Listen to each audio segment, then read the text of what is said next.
अयोध्या के राम मंदिर में राम लला की प्राण प्रतिष्ठा में सिर्फ 17 दिन बाकी है, लेकिन अब तक ये तय नहीं हो पाया कि गर्भगृह में राम लला की कौन सी मूर्ति विराजमान होगी। मंदिर प्रबंधन ने 3 मूर्तिकारों की मूर्ति को चुना था, जिनमें से एक को फाइनल किया जाना है। मंदिर ट्रस्ट की हाल ही में हुई बैठक में गर्भगृह की मूर्ति पर एक राय नहीं बन सकी है। ऐसे में अब तक मंदिर के ट्रस्टी का कहना है कि मूर्तिकारों के बीच किसी भी तरह का कंपटीशन न करवाकर, उनके बीच किसी भी तरह की बहस को जन्म न देकर तीनों ही मूर्ति को भव्य राम मंदिर में लगाया जाएगा। हालांकि गर्भगृह में कौन सी मूर्ति लगेगी उसका निर्णय काशी के आचार्य गणेश्वर शास्त्री लेंगे। सबसे पहले जानते कि आचार्य गणेश्वर शास्त्री कौन है। काशी विश्वनाथ धाम और रामलला की प्राण प्रतिष्ठा का शुभ मुहूर्त इन्होंने तय किया था। दक्षिण भारत से काशी आए रामघाट इलाके में गंगा किनारे रहते हैं। उनके भाई पंडित विश्वेश्वर शास्त्री भी साथ रहते हैं। वह भी ज्योतिष के विद्वान हैं। ग्रह, नक्षत्र, चौघड़ियों के सबसे बड़े जानकार, बड़े बड़े मुहूर्तों को धर्म संकट से निकालने का भी हुनर है। बच्चों को आचार्य बनने और कर्म कांड की पढ़ाई भी करवाते हैं। मंदिर में मूर्ति स्थापना को लेकर राम मंदिर के ट्रस्टी कामेश्वर चौपाल ने बात की। उन्होंने बताया, राम मंदिर में लगाई जाने वाली सभी प्रतिमाएं बेहद सुंदर और मजबूत हैं। ट्रस्ट ने हाल ही में हुई बैठक में यह निर्णय लिया कि तीनों ही मूर्तियों को रामलला के दरबार में लगाया जाएगा। तीनों मूर्तियां फर्स्ट, सेकंड और सबसे ऊपर वाले फ्लोर में स्थापित होंगी। कामेश्वर ने आगे कहा कि तीनों मूर्तिकारों में से 2 दक्षिण भारत से हैं, गणेश भट्ट और अरुण योगीराज, और एक मूर्तिकार सत्यनारायण पांडे राजस्थान के हैं। दक्षिण की मूर्तियां काले पत्थर की है, वही राजस्थान के मूर्तिकार द्वारा बनाई जा रही प्रतिमा संगमरमर की है। ऐसे में किस वर्ण की प्रतिमा 22 तारीख को गर्भगृह में लगेगी, इसका फैसला आचार्य गणेश्वर शास्त्री ही लेंगे। राम मंदिर के वास्तु से लेकर वहां पर लगाई जा रही मूर्तियों और गर्भगृह में विराजित तो होने वाली मूर्तियों के साथ साथ आचार्य गणेश्वर शास्त्री ने मंदिर की प्राण प्रतिष्ठा की तारीख भी तय की थी। ऐसे में अब गणेश्वर शास्त्री के निर्णय से यह साबित होगा कि गर्भगृह में तीनों मूर्तियों में से कौन सी मूर्ति लगाई जाए। रामलला की एक प्रतिमा कर्नाटक के मूर्तिकार अरुण योगीराज ने बनाई है। अब आपको मूर्ति और उन्हें बनाने वाले मूर्तिकारों के बारे में बताते हैं। कर्नाटक के 2 और राजस्थान के 1 पत्थर से मूर्तियां तैयार। गर्भगृह में रामलला बाल स्वरूप में विराजेंगे। इसके लिए रामलला की 3 मूर्तियां तैयार की गई हैं। कर्नाटक के 2 और राजस्थान के 1 पत्थर से कुल 3 मूर्तियां बनाई गई हैं। कर्नाटक के पत्थर की मूर्तियां श्याम रंग की है, जबकि राजस्थान की श्वेत संगमरमर की है। कर्नाटक की मूर्तियां डॉक्टर गणेश भट्ट, जयपुर के सत्यनारायण पांडे और कर्नाटक के ही अरुण योगीराज ने मूर्तियां तैयार की हैं। मूर्तिकार गणेश भट्ट 1000 से ज्यादा मूर्तियां गढ़ चुके हैं। विदेशों में भी उनकी मूर्तियां काफी पसंद की गई हैं। पहले मूर्तिकार गणेश भट्ट को कर्नाटक स्टेट में कई अवार्ड से नवाजा जा चुका है। गणेश भट्ट ने अब तक 1000 से ज्यादा मूर्ति को गढ़ा है और न सिर्फ देश में बल्कि ब्रिटेन, जर्मनी, फ्रांस, अमेरिका और इटली में भी इनके द्वारा बनाई गई मूर्तियां लगाई गई हैं और उन्हें खरीदा गया है। दूसरे मूर्तिकार सत्यनारायण पांडे जयपुर के प्रसिद्ध मूर्तिकार रामेश्वर लाल पांडे के बेटे हैं। पिछले 7 दशकों से इनका परिवार संगमरमर की मूर्तियां बनाने का काम कर रहा है। उन्होंने राजस्थान के मकराना के सफेद संगमरमर से रामलला की मूर्ति तैयार की है। तीसरे मूर्तिकार 37 वर्षीय अरुण योगीराज मैसूर महल के कलाकारों के परिवार से आते हैं। उन्होंने 2008 में मैसूर विश्वविद्यालय से MBA किया, फिर एक निजी कंपनी के लिए काम किया, फिर इस पेशे में आए। हालांकि मूर्ति बनाने की तरफ उनका झुकाव बचपन से था। PM मोदी भी उनके काम की तारीफ कर चुके हैं। योगीराज ने ही जगत गुरु शंकराचार्य की भव्य प्रतिमा का निर्माण किया था। उन्होंने ही शंकराचार्य की प्रतिमा बनाई थी, जिसे केदारनाथ में स्थापित किया गया है।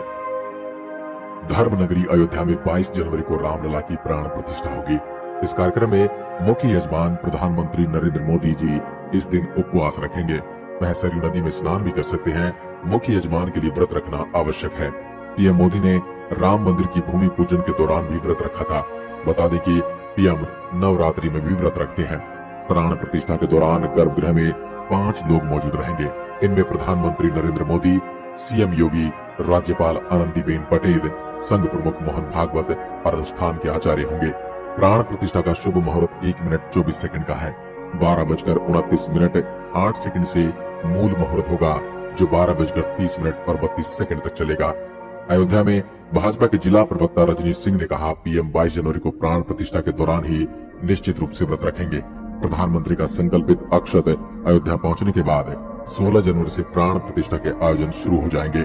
अयोध्या के हनुमत निवास के महंत मिथिलेश नंदिनी शरण ने बताया, प्राण प्रतिष्ठा कार्यक्रम में हिस्सा लेने वाले यजमान के लिए पवित्र नदी में स्नान करना आवश्यक होता है। ऐसे में माना जा रहा है कि मोदी अयोध्या की पवित्र सरयू नदी में स्नान भी कर सकते हैं। 42 दरवाजों पर चढ़ाई जाएगी सोने की परत। राम मंदिर के 46 में से 42 दरवाजे पर 100 किलोग्राम सोने की परत चढ़ाई जाएगी। सीढ़ियों के पास 4 दरवाजे लगेंगे, इन पर सोने की परत नहीं होगी। गर्भगृह का मुख्य दरवाजा करीब 8 फीट ऊंचा है और 12 फीट चौड़ा है। ये सबसे बड़ा दरवाजा है। इन दरवाजों को महाराष्ट्र की सागौन की लकड़ी से बनाया गया है। इस पर हैदराबाद के कारीगरों ने नक्काशी का काम किया है। नक्काशी के बाद इन पर तांबे की परत लगाई गई है। गाजियाबाद के एक नामी ज्वेलर्स को दरवाजों पर सोने की परत चढ़ाने का काम दिया गया है। रामलला का सिंहासन भी सोने का बनाया जाना है। यह काम भी 15 जनवरी तक पूरा कर लिया जाएगा। मंदिर का शिखर भी सोने का होगा, लेकिन इस काम को बाद में किया जाएगा। 1 किलो सोना और 7 किलो चांदी की बनाई गई चरण पादुकाएं। भगवान श्री राम के मंदिर की प्राण प्रतिष्ठा के बाद उनकी चरण पादुकाएं भी रखी जाएंगी। ये चरण पादुकाएं 1 किलो सोने और 7 किलो चांदी से मिलकर बनाई गई है। इन्हें हैदराबाद के श्री चल्ला श्रीनिवास शास्त्री ने बनाया है। राम मंदिर परिसर में 13 और मंदिर बनाए जाएंगे। अयोध्या में 70 एकड़ में बन रहे राम मंदिर परिसर में 13 अन्य मंदिर भी बनाए जाएंगे। इनमें भगवान सूर्य, भगवान शिव, माता भगवती, गणपति, हनुमान जी के अलावा अन्नपूर्णा देवी का मंदिर होगा। इन मंदिरों का निर्माण परकोटे का काम पूरा होने के बाद शुरू होगा। परकोटे के बाहर 7 अन्य मंदिर बनने हैं। इसमें ऋषि वाल्मीकि, वशिष्ठ, विश्वामित्र, अगस्त, शबरी, निषाद राज और अहिल्या का मंदिर होगा। इन मंदिर का निर्माण 2024 में पूरा हो जाएगा। मंदिर का मुख्य प्रवेश द्वार पूर्व दिशा में होगा। उत्तर दिशा में निकास द्वार है। 70 एकड़ के 30% भाग पर मंदिर का निर्माण हो रहा है। बाकी जमीन पर ग्रीनरी यानी पौधे लगाए जाएंगे। यहाँ पहले से मौजूद 600 से अधिक पेड़ों को भी कटने से बचाया गया है। सीताकूप के पास परकोटे में आने वाले वट वृक्ष को दूसरी जगह पर शिफ्ट कर दिया गया है। 31 साल बाद बदलेंगे रामलला के दर्शन के नियम। नंगे पैर कर सकेंगे दर्शन।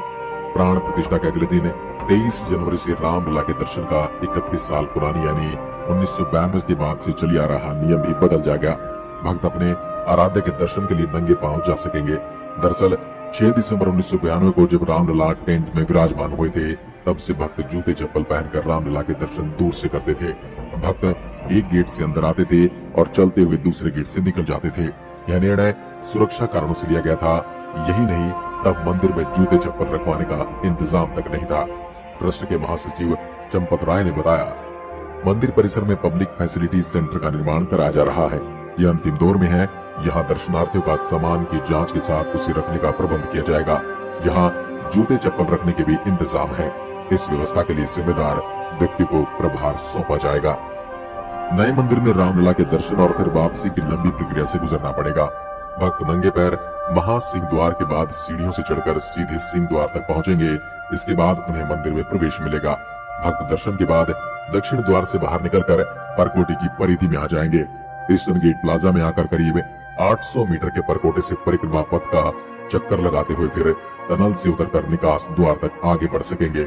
इस परिक्रमा के दौरान श्रद्धालुओं को परकोटे में निर्माणाधीन 6 मंदिर क्रमशः भगवान सूर्य, हनुमान जी, भगवान शिव, माता दुर्गा, माता अन्नपूर्णा और विघ्नहर्ता गणपति के दर्शन करने को मिलेंगे।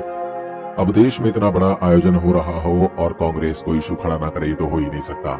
पूर्व मुख्यमंत्री दिग्विजय सिंह ने अयोध्या में स्थापित की जाने वाली रामलला की नई मूर्ति को लेकर सवाल उठाए हैं। उन्होंने बुधवार को इंदौर में पूछा, जिस मूर्ति को लेकर पूरा झगड़ा हुआ वो कहाँ है? नई मूर्ति कहाँ से आ रही है? नई मूर्ति की आवश्यकता क्यों पड़ी? 22 जनवरी को अयोध्या जाने के सवाल पर कहा, मुझे किसी निमंत्रण की आवश्यकता नहीं। भगवान राम हमारे हृदय में बसे हैं। आज की वीडियो में बस इतना ही। अगर वीडियो पसंद आए तो लाइक कीजिए और ऐसी वीडियोस के लिए चैनल को सब्सक्राइब जरूर करें। धन्यवाद।